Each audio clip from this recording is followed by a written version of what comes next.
حضرت ما اصل کې د طلباو تذکره کړو چې طلبا اوس د دې ټیکنالوژي په دور کې یا د سوشل میډیا په دور کې هغه رنګ مطالعه ذوق او شوق نشته.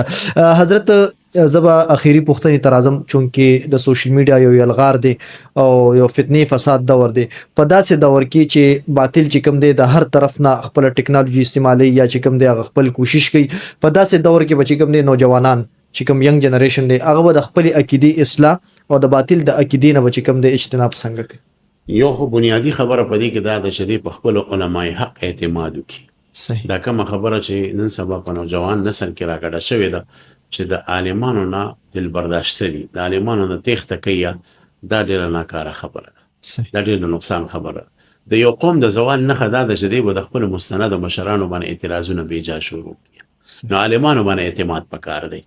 او خو بد ارسي کی لکه د علم په نوم باندې خلک بدنامیم کوي، دا خلک نه یادو. زه چې کوم مستند او مضبوط عالمان دی هغې یادو. نو زمونږ بچو ته زما درخواست دا دی او زمونږ نیو جنریشن چې دی چې دوی خپلو عالمانو باندې اعتماد وکړي چې مستند کوم عالمان دي بزرګان دي. یو خبره خو دا ده. دویم جدید لیټریچر دی چې کوم سهل انداز کې زموږ اکابرو لیکلی دی هغه دې وګوري. لکه د الحاد په حوالې سره د الحاد په نقد کې شیخ الاسلام حضرت مولانا مفتی محمد تقی عثماني صاحب کتاب دی چې اصل کې دغه د کتابونو نه یو مجموعه زموږ دوست مولانا عمر بدخشانی صاحب راجمع کړې ده او دغه کتاب نوم دی اسلام پر اعتراضات اور شبهات کی جوابات. دا د تقی صاحب کتاب دی او اسانه اردو کې دی. دا د کالج یونیورسيټي سټوډنټ هم کتی شي، د مدرسې طالب علم هم کتی شي.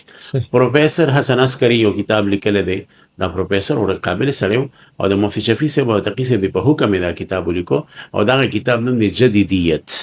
زم ډېر ښه کتاب دی. د کومو ملګرو چې په عربي باندې ښه کمانډ دی نو دي د شیخ سید فوده صاحب چې د اردن ډېر لوی عالم دی دغه کتابونه دي سټډي کړي. هغه د الحاد خلاف او د فتنو خلاف ډېر ښه کتابونه کتلي. نو انشاءالله چې دې طریقې سره زموږ نوجوان نسل روان یا نو دی به ډېر ښه شي انشاءالله. ډېره زیاته مننه حضرت. یو وارې بیا زه ستاسو ته حیات شاکر یم چې د خپل قیمتي ژوند یو څو قیمتي لمحې هم د همراز پوډکاسټ په نوم کې ډېره مننه وکړو. جزاکم الله. بالکل قدرمندو کتونکو اوریدونکو دا موږ سره متکلم اسلام جامع المعقول والمنقول ډېر محترم حضرت مولانا سجاد الحجابي صاحب دعوت برکاتهم العالیه.